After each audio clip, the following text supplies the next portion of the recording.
I think that whether in the West or in the Middle East, what's going on is that every media in its own place is being very biased to its people, and that's creating too many stereotypes, and it's making it harder to break them. For example, in the U.S., because the media is very biased with the U.S. foreign policy and what the U.S. is trying to do to the world, and in the same situation, the media in the Middle East is being very biased with the Arab countries and what they're trying to do and how they want peace, etc., etc.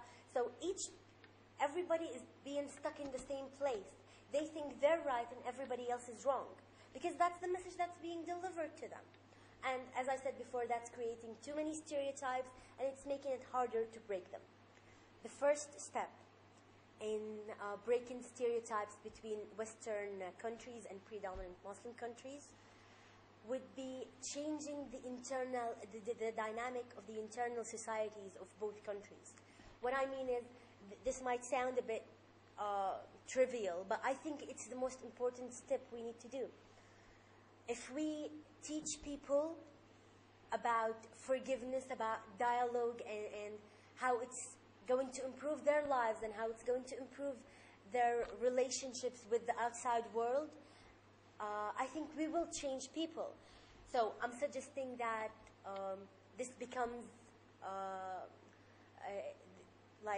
something we teach in schools and universities.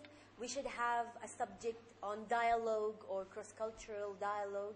If predominant Muslim countries and Western countries solve their own conflicts on the inside by, as I said earlier, spreading a culture of forgiveness and a culture that praises dialogue and understanding the other, that would help greatly in resolving the conflict on the outside world or between those countries. Because as I've said earlier, if we start valuing our own voice, and if we understand others on a smaller level, we will value other people's voices and we will understand others on a bigger level. I think we should do